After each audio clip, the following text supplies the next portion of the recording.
यार दीप। हाँ अमित। यार मुझे ना 1 करोड़ की इन्वेस्टमेंट करनी थी, बट ये लोग सब तो एस्टैब्लिश शॉपकीपर्स हैं, इनमें क्रिएटिविटी और टैलेंट उतना होगा मुझे नहीं लग रहा। ये लोग वो ग्रोथ और अपनी प्रोग्रेस में इंटरेस्टेड होंगे।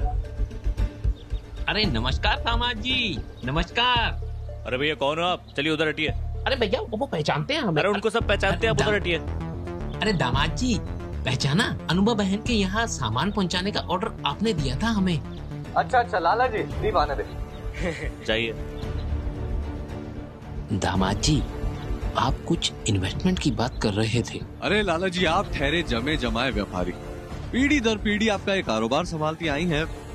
आपके साथ नहीं हो पाएगा, क्योंकि मुझे किसी ऐसी की जरूरत है जिसने अपना बिजनेस, अपना कारोबार बिल्कुल नीचे से शुरू किया, एकदम नीचे से।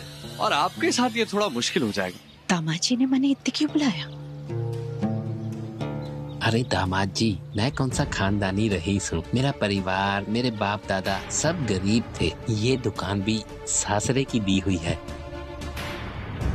चलिए मान लिया लाला जी कि ये दुकान आपको आपके ससुराल वालों ने दिलवाई है। हाँ लेकिन दुकान खाली तो चलेगी नहीं, उसमें कुछ सामान डालना पड़ेगा, तो उसके लिए कुछ पैसा, अपनी संपत्ति कुछ तो डाला होगा आपने। क्या कहूँ दामाद जी, मेरा जीवन ससुराल के किए दिए पर है। ये दुकान, घर पे रखा फ्रिज भी उनकी देन है। बस आप अपना हाथ मेरे सिर पे रख दीजिए, मैं भी अपने पैरों पे खड़ा हो जाऊंगा। सुना आप सबने? ये इंसान जो खुद आज तक अपनी पत्नी और उसके घर वालों के एहसानों पर पल रहा है, ये किसी के घर जाकर कहते हैं कि एक दामाद कभी किसी के घर का बेटा नहीं बन सकता। क्या ये बात सही है? नहीं, बिल्कुल नहीं। आंटी जी आप मेरे एक सवाल का जवाब दीजिए।